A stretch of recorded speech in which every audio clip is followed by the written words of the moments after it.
খবর শুনছেন আশা news channel থেকে। আজ জানাবো পশ্চিমবঙ্গ দেশ ও বিশ্বের বাছাই করা 50টি গুরুত্বপূর্ণ খবর। চ্যানেলে নতুন হয়ে থাকলে চ্যানেলটিকে অবশ্যই সাবস্ক্রাইব করবেন। খবরের শুরুতেই শিরোনাম। তৃণমূলে মহাবিদ্রোহের আগুন, দল ছাড়ার পথে সায়নী ঘোষ, মমতার শিবিরে বড়সড় ধসের আশঙ্কা। কাকমারি সীমান্তে 0 পয়েন্টে কাঁটাতারের বেড়ার দাবিতে উত্তাল কৃষক আন্দোলন, প্রশাসনের বিরুদ্ধে ক্ষোভ। অন্নপূর্ণা ভান্ডারের টাকা না পেয়ে বিডিও অফিসে বিক্ষোভ, ফর্ম জমা দিয়েও বঞ্চনার অভিযোগ। কাকুলির পর সায়নীর সহিত তৃণমূলে বিদ্রোহের জল্পনা তুঙ্গে, মালা রায়ের নামও আলোচনায়। মমতার সম্ভাব্য কংগ্রেস প্রত্যাবর্তন নিয়ে জোর জল্পনা, তাৎপর্যপূর্ণ বার্তা দিলেন কুণাল ঘোষ। স্পিকারের স্বীকৃতি মিলতে পারে আজকালের মধ্যে, লোকসভায় একলা হয়ে পড়বেন অভিষেক মহুয়ারা। পরিবহন দপ্তর হাতে নিয়ে বিস্ফোরক অভিযোগ, বাস ডিপোর জমি নিয়ে বড় চাঞ্চল্য। লক্ষ্মীর ভান্ডার ও বেকার ভাতা নিয়ে গুরুত্বপূর্ণ আপডেট, রাজ্যবাসীকে আশ্বস্ত করলেন দিলীপ ঘোষ। রাহুল গান্ধী অভিষেক বন্দ্যোপাধ্যায় 1.5 ঘন্টার রুদ্ধশ্বাস বৈঠক, নতুন রাজনৈতিক সমীকরণের ইঙ্গিত। খেলা শেষ, জল্পনা আরও জোরালো, তৃণমূলের 19 সাংসদ এনডিএতে যোগ দিতে পারেন বলে চর্চা। 28 বছর পর কি কংগ্রেসে ফিরছেন মমতা? সোনিয়া রাহুলের বড় প্রস্তাব ঘিরে চাঞ্চল্য। মার্কিন হামলায় ধ্বংস একাধিক পানীয় জলের ট্যাঙ্ক, ভয়াবহ জলসংকট মুখে ইরান। কলকাতা বন্দরের চাপ কমাতে সরকারের মেগা পরিকল্পনা, হুগলি নদীতে তৈরি হবে মিনি বন্দর। দল ছাড়ার পর বিস্ফোরক শতাব্দী রায়, মমতা বন্দ্যোপাধ্যায়ের বিরুদ্ধে একের পর এক অভিযোগ প্রকাশ্যে। শিউরে উঠছেন বিজ্ঞানীরা, বিশ্বের সবচেয়ে শক্তিশালী প্রাণঘাতী পরমাণু বোমা রয়েছে যে দেশের হাতে। শেষে কি কংগ্রেসে ফিরছেন মমতা অভিষেক? কোন পদ পেতে পারেন মমতা? তুমুল জল্পনা রাজনৈতিক মহলে। যুবশক্তি প্রকল্পে কবে থেকে মিলবে বেকার ভাতা, বড় ইঙ্গিত দিলেন দিলীপ ঘোষ। ডাব বিক্রি থেকে কোটিপতি, 14 বছরে বিপুল সম্পত্তির মালিক, তদন্তে চাঞ্চল্যকর তথ্য। বাংলার নতুন অর্থমন্ত্রী স্বপন দাশগুপ্ত, এক নজরে শুভেন্দুর সম্ভাব্য পূর্ণ মন্ত্রিসভা। অষ্টম পে কমিশনে বাম্পাস সুখবর, বেসিক পে কি 1 লাফে 69,000 টাকায় পৌঁছবে? মমতার কংগ্রেসে ফেরার জল্পনার মাঝে বিস্ফোরক মান্নান, প্রশ্ন তুলেন বিশ্বাসযোগ্যতা নিয়ে।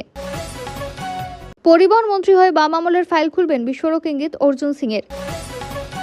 30 জুন থেকে কি বন্ধ হয়ে যাবে কাগজের নোট, প্লাস্টিক কারেন্সি নিয়ে বড় ঘোষণা। অভিষেকের লাইফস্টাইল চোখে লাগার মতো একাধিক ইস্যুতে বিস্ফোরক শতাব্দী রায়। সিআইডির সঙ্গে বাকবিতণ্ডা, মমতা অভিষেকের হয়ে লড়াই, কে এই শুভাশিস চক্রবর্তী? আরএসএস এর ঘরের ছেলে থেকে মন্ত্রী, কে এই জগন্নাথ চট্টোপাধ্যায়, জানুন বিস্তারিত। নতুন ভোটারদের শুনানি ঘিরে দীর্ঘ লাইন, পালাবদলের পরও কাটেনি আতঙ্ক। আলিপুরে দক্ষিণ 24 পরগনা জেলা পরিষদ দপ্তরে ভয়াবহ আগুন, মোতায়েন 10টি ইঞ্জিন।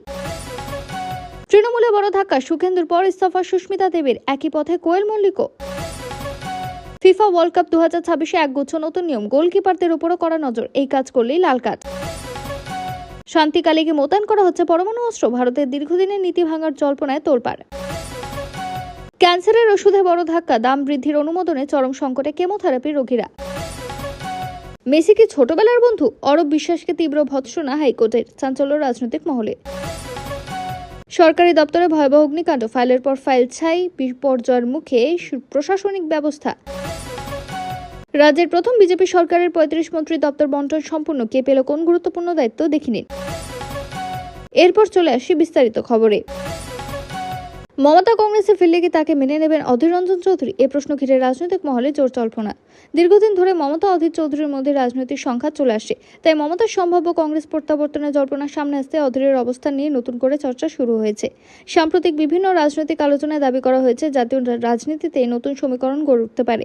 সেই আবহে মমতা অভিষেক বন্দ্যোপাধ্যায়ের কংগ্রেসের সঙ্গে জল্পনা ঘিরে তৈরি হয়েছে, যদিও এখনো পর্যন্ত কংগ্রেস বা তৃণমূল কোনো পক্ষে এই বিষয়ে আনুষ্ঠানিক ঘোষণা করেনি। এই পরিস্থিতিতে অধীর রঞ্জন চৌধুরী জানিয়েছেন কে কংগ্রেসে যোগ দেবেন বা কোন দল সিদ্ধান্ত নেবে তা সর্বভারতীয় নেতৃত্বের বিষয়। চূড়ান্ত সিদ্ধান্ত নেবে দলের শীর্ষ নেতৃত্ব। তবে তৃণমূলের বিরুদ্ধে তার দীর্ঘদিনের রাজনৈতিক অবস্থানের কথা তিনি অস্বীকার করেননি। রাজনৈতিক বিশ্লেষকদের মতে যদি ভবিষ্যতে সত্যি মমতা বন্দ্যোপাধ্যায় কংগ্রেসে ফেরেন, তাহলে পশ্চিমবঙ্গের রাজনীতিতে বড় পরিবর্তন দেখা যেতে পারে। একই সঙ্গে কংগ্রেসের অন্দরে মতভেদ ও নতুন রাজনৈতিক সমীকরণের ভাবনাও তৈরি হতে পারে। তবে এই মুহূর্তে পুরো বিষয়টি রাজনৈতিক জল্পনার পর্যায়ে রয়েছে। মমতা বন্দ্যোপাধ্যায় কংগ্রেসে ফিরছেন কিনা অথবা ফিরলে তার ভূমিকা কি হবে, সেসব বিষয়ে এখনো কোনো সরকারি বা নিশ্চিত তথ্য সামনে আসেনি। তৃণমূলের মহাবিদ্রোহের আঁচ, দল ছাড়ার পথে সায়নী ঘোষ, মমতার শিবিরে বড়সড় ধস। এই শিরোনাম ঘিরে রাজনৈতিক মহলে ব্যাপক আলোচনা শুরু হয়েছে। তবে এখনো পর্যন্ত সায়নী ঘোষ নিজে দল ছাড়ার কথা প্রকাশ্যে ঘোষণা করেনি। প্রতিবেদন অনুযায়ী লোকসভায় তৃণমূলের একাংশ সাংসদদের মধ্যে অসন্তোষ তৈরি হয়েছে বলে জল্পনা ছড়িয়েছে। দাবি করা হচ্ছে কয়েকজন সাংসদ বিকল্প রাজনৈতিক অবস্থান নিয়ে আলোচনা করছেন। এই আবহে যাদবপুরের সাংসদ সায়নী ঘোষের নামও বিভিন্ন মহলে আলোচনা উঠে এসেছে। সায়নী দীর্ঘদিন ধরে মমতা অভিষেকের ঘনিষ্ঠ মুখ হিসেবে পরিচিত। যুব তৃণমূলের নেতৃত্বে গুরুত্বপূর্ণ দায়িত্ব পালন করেছেন এবং দলের অন্যতম প্রচারমুখ হিসেবে পরিচিতি পেয়েছেন। ফলে তার সম্ভাব্য অবস্থান পরিবর্তনের জল্পনা রাজনৈতিকভাবে অত্যন্ত তাৎপর্যপূর্ণ বলেই মনে করা হচ্ছে। তবে রাজনৈতিক পর্যবেক্ষকদের একাংশের মতে এই মুহূর্তে বিষয়টির বেশিরভাগটাই জল্পনার সূত্র নির্ভর দাবি। সায়নীর পক্ষ থেকে দল ছাড়ার বিষয়ে কোনো আনুষ্ঠানিক বিবৃতি সামনে আসেনি, বরং সাম্প্রতিক অতীতেও তাকে তৃণমূলের পক্ষে সক্রিয়ভাবে বক্তব্য রাখতে ও দলীয় কর্মসূচিতে অংশ নিতে দেখা গিয়েছে। ফলে সায়নী ঘোষ দল ছাড়ছেন এমন দাবি এখনো নিশ্চিত তথ্য হিসেবে প্রতিষ্ঠিত হয়নি।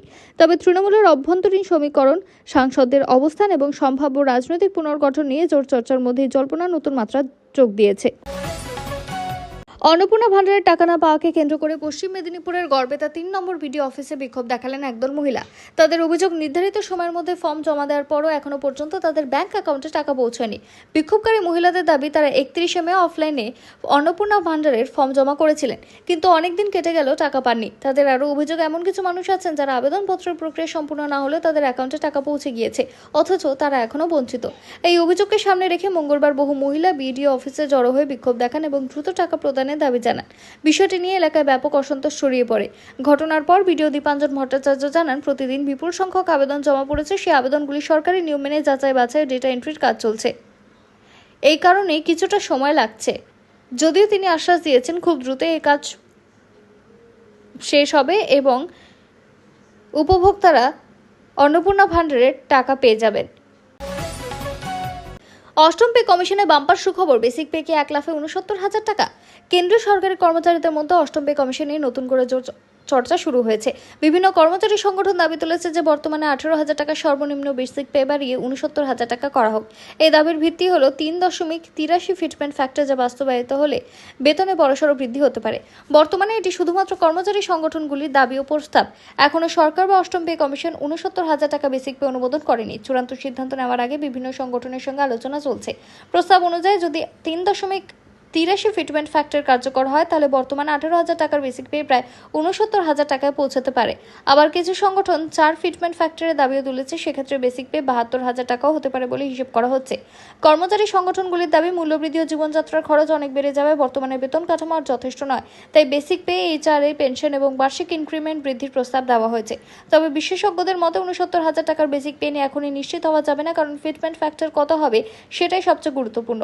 কমিশনের সুপারিশ ও সরকারের অনুমোদনের পরেই চূড়ান্ত চিত্র স্পষ্ট হবে। যুব শক্তি প্রকল্প ও বেকার ভাতা কবে চালু হবে তা নিয়ে রাজ্যের যুবকদের মধ্যে ব্যাপক আগ্রহ। এই বিষয়ে সম্প্রতি গুরুত্বপূর্ণ মন্তব্য করেছেন বিজেপি নেতা দিলীপ ঘোষ। প্রতিবেদন অনুযায়ী যুবশক্তি প্রকল্পটি বিজেপির নির্বাচনী প্রতিশ্রুতির অন্যতম অংশ। এই প্রকল্পের মাধ্যমে যোগ্য বেকার যুবকদের মাসিক 3,000 টাকা আর্থিক সহায়তা দেওয়ার পরিকল্পনার কথা প্রচার করা হয়েছে। দিলীপ জানান, প্রকল্প চালুর জন্য প্রশাসনিক প্রস্তুতি ও নিয়মকানুন চূড়ান্ত করার কাজ চলছে, তবে এখনও সরকারিভাবে প্রকল্প শুরুর নির্দিষ্ট তারিখ ঘোষণা করা হয়নি। তিনি যুবকদের ধৈর্য ধরার পরামর্শ দেন এবং বলেন যে প্রতিশ্রুতি বাস্তবায়নের প্রক্রিয়া ধাপে ধাপে এগোবে। প্রতিবেদনে আরো উল্লেখ করা হয়েছে যে যুবশক্তি প্রকল্পে আবেদন করতে হলে বয়স, শিক্ষাগত যোগ্যতা, বেকারত্বের প্রমাণ এবং এমপ্লয়মেন্ট এক্সচেঞ্জে নথিভুক্তির মতো কিছু শর্ত থাকতে পারে। যদিও চূড়ান্ত নির্দেশিকা এখনো প্রকাশ করা হয়নি, সরকারি বিজ্ঞপ্তি এখনো জারি না হওয়ায় আবেদন প্রক্রিয়া শুরু হয়নি। ফলে সামাজিক মাধ্যমে ঘুরে বেড়ানো বিভিন্ন ফর্ম বা রেজিস্ট্রেশন লিঙ্ক সম্পর্কে সতর্ক থাকার পরামর্শ দেওয়া হচ্ছে।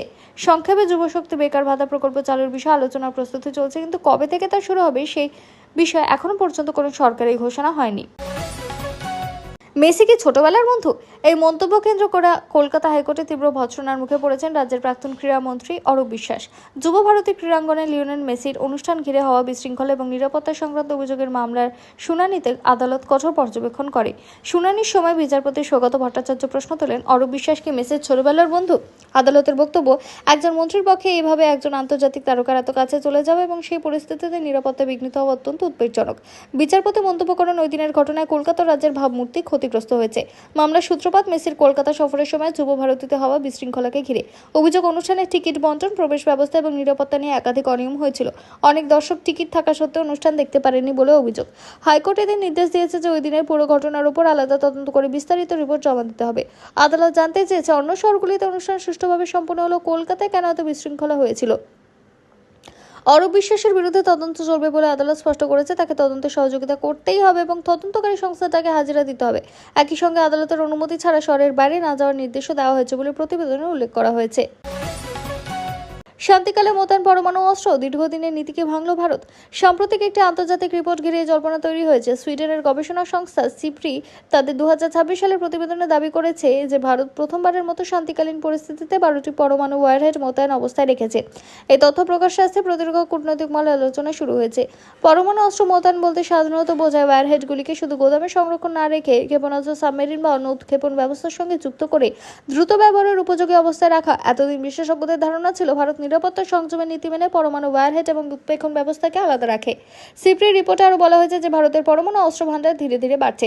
2015 সালে যেখানে ভারতের কাছে প্রায় 180টি ওয়ারহেড ছিল, 2026-এ সেই সংখ্যা বেড়ে দাঁড়ায় 190। একই সঙ্গে ক্ষেপণাস্ত্র ব্যবস্থার আধুনিকীকরণও চলছে। এই রিপোর্ট প্রকাশের পর প্রশ্ন উঠেছে, ভারত কি তাহলে তাদের দীর্ঘদিনের পরমাণু নীতিতে পরিবর্তন আছে?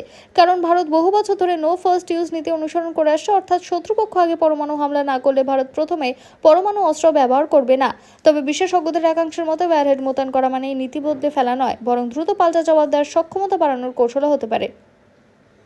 তবে ভারত সরকার এখনো আনুষ্ঠানিকভাবে ঘোষণা করেনি যে দেশের পরমাণু নীতিতে কোনো মৌলিক পরিবর্তন আনা হয়েছে। ফলে বিষয়টি নিয়ে জল্পনা থাকলেও নীতি পরিবর্তনের ব্যাপারে নিশ্চিত সিদ্ধান্তে পৌঁছানো যাচ্ছে না।